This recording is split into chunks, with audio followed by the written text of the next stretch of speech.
का टॉपिक है thyroid gland. Thyroid gland को हम कंप्लीट करेंगे 8 हेडिंग्स में।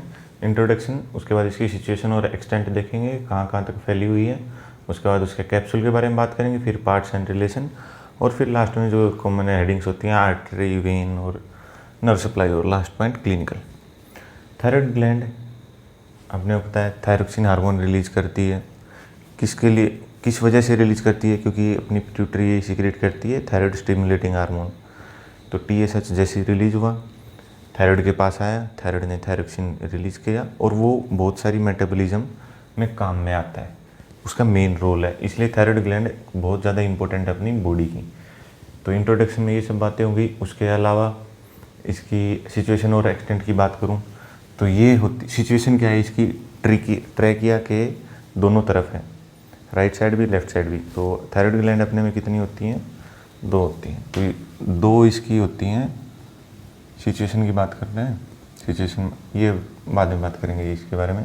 सिचुएशन की बात करें तो C5, C6, C7, T1 क्या है? ये अपनी वर्टिब्रल कॉलम है, वर्टिब्री है। इस वर्टिब्री से लेके इस वर्टिब्री तक C5 से लेके T1 तक फैली हुई रहती है।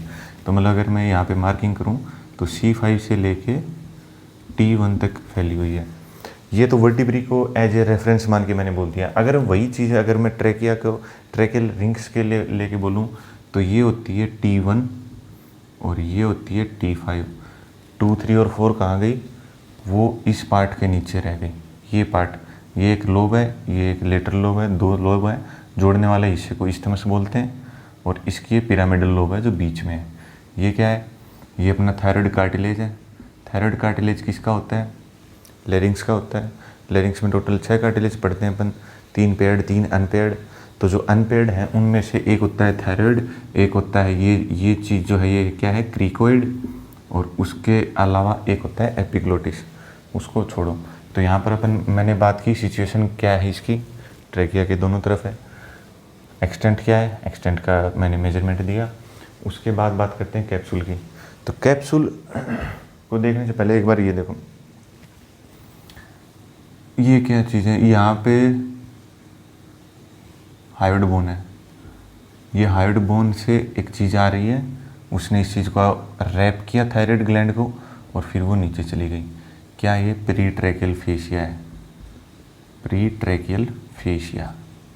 और ये नीचे कहाँ गई? ये क्या चीज़ है? ये आ गई पेरिकार्डियम। ठीक है। ये क्या है? ये थायराइड कार्टिलेज है।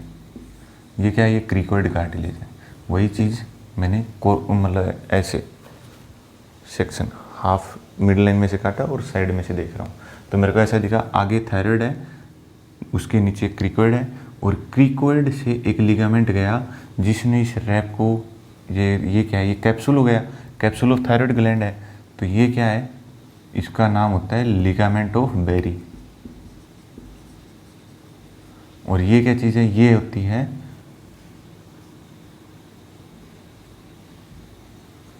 Levator थायराइडी, levator glandular थायराइडी। कुछ नहीं है, बस इतना समझो कि अपनी डीप सर्वाइकल फेशिया होती हैं, सर्वाइकल फेशिया होती हैं, उनमें से एक फेशिया का नाम होता है प्रीट्रैकियल फेशिया। ठीक है। और प्रीट्रैकियल फेशिया ही हायोइड बोन से नीचे की तरफ आती है। जैसे ही उसको नीचे थायराइड ग्लैंड मिलती है उसको रैप करती है और फिर नीचे चली जाती है। तो इस प्रीट्रैकियल फेशिया की ही एक मॉडिफिकेशन को बोलते हैं लिगामेंट ऑफ बेरी, जो थायराइड ग्लैंड को कार्टिलेज नहीं बोल रहा, कार्टिलेज तो ये ऊपर है, थायराइड कार्टिलेज, थायराइड ग्लैंड को कनेक्ट किया क्रिकोइड कार्टिलेज से। और वो हिस्सा प्रीट्रैकियल फेशिया का, प्रीट्रैकियल फेशिया नहीं बोलेंगे इसको, इसको बोलेंगे ग्लैंडुलर, लिवेटर ग्लैंडुलर थायराइडी। ठीक है। तो ये बात हुई। किसकी बात कर रहा था मैं यहाँ पे? कैप्सूल की बात कर रहा था। तो जो 2 चीज़ें होती हैं, एक ट्रू कैप्सूल होता है, एक फॉल्स कैप्सूल होता है। इसके पास दोनों कैप्सूल हैं। ट्रू कैप्सूल क्या है? जो पेरिफेरल, जो इसके कनेक्टिव टिश्यू था, थायराइड ग्लैंड का खुद का हिस्सा जो था, पेरिफेरी में जो कनेक्टिव टिश्यू था, वही मॉडिफाई होके एक कैप्सूल बन गया। तो वो जो कैप्सूल है वो एक्चुअल में किसका पार्ट है? थायराइड ग्लैंड का पार्ट है। तो वो उसको क्या बोलेंगे? ट्रू कैप्सूल, जो कि इधर है। मतलब अगर ये बाहर थायराइड ग्लैंड इतनी है तो इसको मैं बोल सकता हूँ कि ये क्या है? ट्रू कैप्सूल है। ठीक है। और वही चीज़ जो प्रीट्रैकियल फेशिया ने इसको रैप करके बनाई है वो क्या हो जाएगा, फॉल्स कैप्सूल, क्योंकि है तो ये भी एक कैप्सूल की तरह ही, लेकिन बात क्या है कि ये थायराइड ग्लैंड का खुद का नहीं है, ये प्रीट्रैकियल फेशिया की मॉडिफिकेशन है। तो फॉल्स कैप्सूल और ट्रू कैप्सूल में डिफरेंस पता चला। तो ये हो गया कैप्सूल ऑफ थायराइड ग्लैंड कितने होते हैं, 2 होते हैं, एक ट्रू होता है एक फॉल्स होता है। उसके बात करूँ पार्ट्स एंड रिलेशन, तो parts and relation thyroid gland के पार्ट क्या क्या हैं। तो थायराइड ग्लैंड के पार्ट हैं, सबसे पहले आता है अपना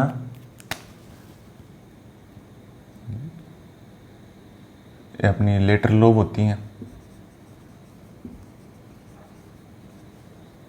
और एक होता है अपना इस्थमस, और एक होती है पिरामिडल लोब। डिफरेंस समझ में आया? लेटर लोब ये है, इस्थमस ये है, और पिरामिडल लोब ये साइड वाली है। सॉरी पिरामिडल लोब है ये जो बीच में है से प्रोजेक्शन चाहिए, ये है अपना पिरामिडल लोब। तो ये चीज़ें समझ में आई। अब बात करते हैं लेटर लोब की। तो लेटर लोब को क्या हुआ, इसका एपेक्स हुआ, इसके बॉर्डर होते हैं, इसके सरफेस होते हैं, ठीक है। सेम चीज़ अगर मैं बात करूँ पिरामिडल लोब की, तो इसका तो पिरामिडल लोब नहीं है। इस्थमस की अगर मैं बात करूं तो इसके भी पास क्या होगा, अब इसके बॉर्डर होंगे और इसके सरफेस होंगे।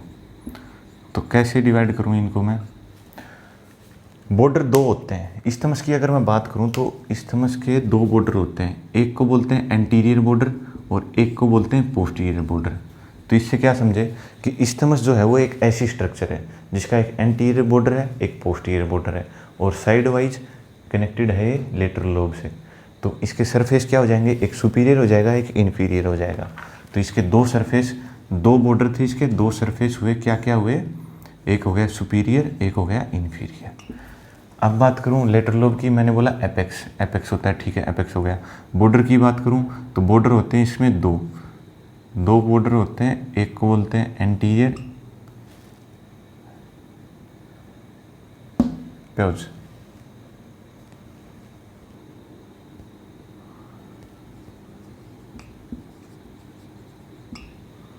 Anterior border, posterior border. Same चीज़ है इसके साथ भी, इस्थमस के साथ भी सेम चीज़ है, अपने लेटरल लोब के साथ भी सेम चीज़ है। एक एंटीरियर बॉर्डर, एक पोस्टीरियर बॉर्डर, एक एंटीरियर बॉर्डर होगा, एक पोस्टीरियर बॉर्डर होगा। उसके अलावा एक मीडियल सरफेस की बात करूँ तो सरफेस इसमें होते हैं 3 सरफेस होते हैं। एक होता है मीडियल सरफेस, एक होता है लेटरल सरफेस, और एक होता है पोस्टीरियर लेटरल सरफेस, ठीक है। उसके अलावा चीज़ें हैं lateral lobe, isthmus, pyramidal lobe, तीनों पार्ट, इसके तीनों पार्ट बताए। इनके रिलेशन की बात करते हैं अब। तो रिलेशन में क्या आता है, पहली बात तो इस चीज़ को समझो, ये क्या डायग्राम बनाया मैंने, ये डायग्राम बनाया मैंने साइड व्यू है किसका, थायराइड ग्लैंड का। थायराइड ग्लैंड का साइड व्यू है जिसमें अपन ने वो वाली चीज़ डिस्कस करी थी वो भी इसमें दिख रही है। उधर क्या डिस्कस करी थी अपन ने, थायराइड कार्टिलेज डिस्कस किए थे। तो थायराइड कार्टिलेज कहाँ है इसमें, ये जो इतना हिस्सा दिख रहा है ये थायराइड कार्टिलेज साइड में से ऐसा ही दिखता है। ये थायराइड कार्टिलेज है, क्रिकोइड कार्टिलेज है, थायराइड कार्टिलेज है, ये अपना क्रिकोइड कार्टिलेज है, और ये अपनी यहाँ से ट्रैकियल रिंग शुरू हो जाती हैं। ये क्या है, ट्रैकियल रिंग शुरू हो गई, क्योंकि ट्रैकिया के चारों तरफ है, ठीक है। अब बात करूँ ये जो डॉटेड स्ट्रक्चर जो मैंने बनाई है, ये क्या चीज़ है, ये है अपनी lateral lobe of thyroid gland. तो ये क्या है, थायराइड ग्लैंड की लेटरल लोब है। समझ रहे हो किस तरीके से डायग्राम है। अब ये बात करूँ कि ये मैंने 3 ये क्या लगाए, ये इसको बोलते हैं oblique line on thyroid cartilage.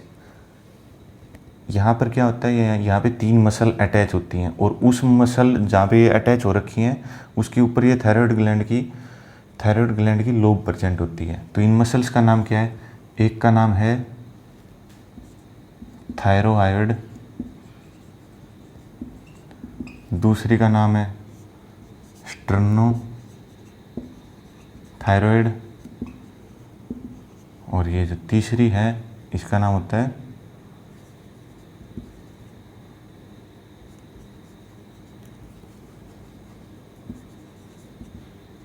Inferior constrictor,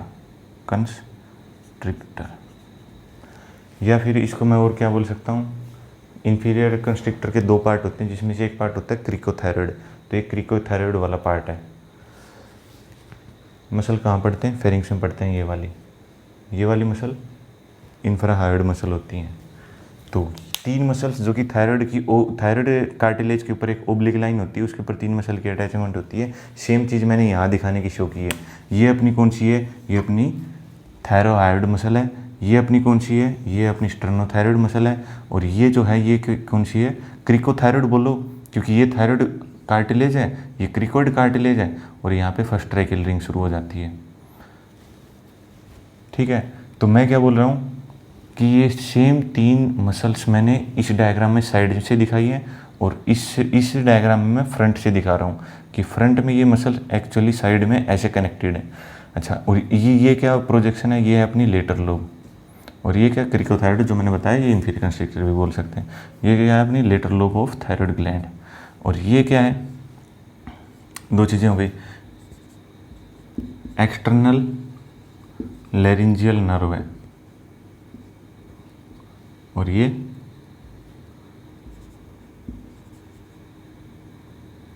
superior thyroid artery. तो एक आर्टरी और एक नर्व भी इन मसल्स के बीच में प्रेजेंट होते हैं और वो पढ़ते हैं अपन रिलेशंस के अंदर।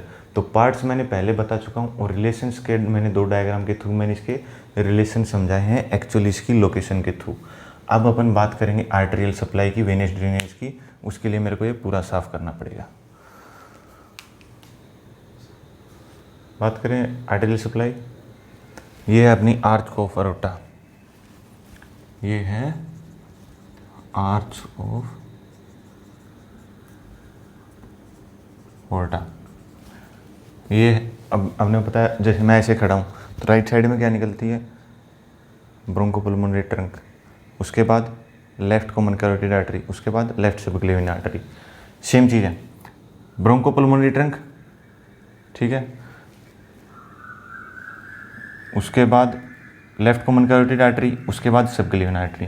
तो ये आर्टरी क्या है, सबक्लेवियन आर्टरी। ये क्या है, अब ये आगे फिर से आगे जाके डिवाइड होती है। तो ये हो गई अपनी राइट कॉमन कैरोटिड आर्टरी, ये है अपनी लेफ्ट कॉमन कैरोटिड आर्टरी, और ये है अपना, उधर कौन सी है, उधर है अपनी लेफ्ट सबक्लेवियन थी, तो ये हो जाएगी राइट सबक्लेवियन आर्टरी।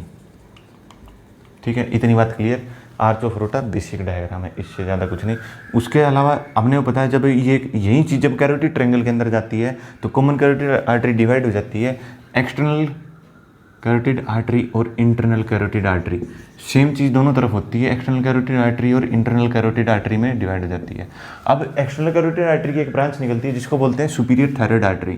तो ये क्या है, मेरी सुपीरियर थायराइड आर्टरी। ठीक है, ये चीज़ ध्यान में रहेगी, सुपीरियर थायराइड आर्टरी। तो अगर इस एक्सटर्नल कैरोटिड से निकली तो इस तरफ से भी निकलेगी, तो दोनों तरफ से मैंने निकाल दी। ये भी क्या है, सुपीरियर थायराइड आर्टरी। ठीक है, अब ये आई और ये अपनी हमने पता ये क्या है, थायराइड ग्लैंड, इसके lateral lobe, isthmus, pyramidal lobe. तो thyroid artery, superior thyroid artery जैसी आई तो ये डिवाइड हो गई एंटीरियर ब्रांच और पोस्टीरियर ब्रांच में। डोटेड जो है वो पोस्टीरियर है, सॉलिड जो है वो एंटीरियर है। तो एंटीरियर ब्रांच इस तरफ वाली और एंटीरियर ब्रांच इस तरफ वाली ने आके एनास्टोमोसिस बना लिया थायराइड ग्लैंड के इस्थमस पार्ट के ऊपर, पिरामिडल लोब पे। अब जो पोस्टीरियर वाली थी वो नीचे चली गई, इसके थायराइड के लेटर लोब के पीछे चली गई। अब नीचे से अपनी सबक्लेवियन आर्टरी जो होती है उसकी ब्रांच निकलती है और वो फिर आगे जाके तीन में बाइफरकेट होती है। उसमें से एक होती है इंफीरियर थायराइड आर्टरी। समझ रहे हो, सेम चीज़ इस तरफ हुई है तो इस तरफ भी होगी। इस तरफ ये है सबक्लेवियन आर्टरी, सबक्लेवियन आर्टरी से ब्रांच निकली, ठीक है, उसकी एक और ब्रांच निकली और वो ब्रांच क्या है, अपनी इंफीरियर थायराइड आर्टरी। उसने जाके एनास्टोमोसिस बनाया किसके साथ, posterior branch of superior thyroid artery के साथ, posterior part of thyroid gland में। ठीक है, तो आर्टेरियल सप्लाई इतनी है। आर्टेरियल सप्लाई में मैंने क्या बताया, superior thyroid artery, inferior thyroid artery, superior के दो पार्ट, इसके अलावा एक एक ब्रांच और जाती है यहाँ पे जिसको बोलते हैं मिडिल थायराइड आर्टरी, लेकिन वो बहुत कम केसेस में प्रेजेंट होती है, लगभग नहीं होती, इसलिए उसको मैंने लिखा नहीं है। ठीक है, इसके बाद पढ़ते हैं अपन वेनस ड्रेनेज। तो जो आर्टरी के नाम बोले मैंने वही वेन के नाम है। तो वेन के नाम क्या हो जाएंगे? वेन के नाम हो जाएंगे superior thyroid when, superior thyroid when, middle thyroid when और इंफीरियर थायराइड वेन। ये क्या हो गए? Venous drainage. ये 3 वेन इसका वेन ड्रेन करती है। ठीक है, उसके बाद करूँ नर्व सप्लाई की बात। तो नर्व सप्लाई भी बिल्कुल सिंपल है। ऊपर से आई अपनी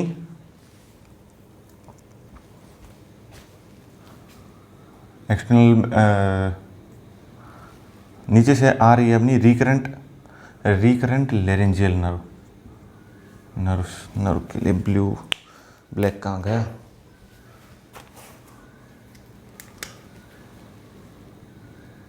inferior laryngeal nerve, black, inferior laryngeal nerve. ये क्या है? Superior laryngeal nerve.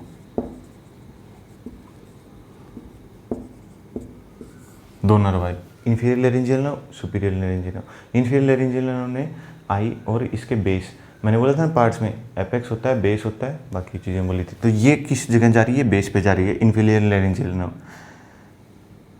इंफीरियर। अब सुपीरियर लेरेंजियल नर्व है प्योज, प्योज, प्योज भाई, इंफीरियर नहीं, recurrent, sorry, recurrent laryngeal nerve. और इधर सुपीरियर लेरेंजियल नर्व दो में डिवाइड हो जाती है, एक्सटर्नल लेरेंजियल नर्व और इंटरनल लेरेंजियल नर्व में। ठीक है, तो ये बात होगी इसकी नर्व सप्लाई की कि सुपीरियर लेरेंजियल नर्व और रिकरेंट लेरेंजियल नर्व के थ्रू इसकी नर्व सप्लाई होती है। अब बात करते हैं इसकी क्लिनिकल पॉइंट की। तो क्लिनिकल पॉइंट में बात ऐसी है कि सबसे पहली बात तो यही पॉइंट होता है, रिकरेंट लेरेंजियल नर्व को उठा के इसकी क्लिनिकल पॉइंट बनता है।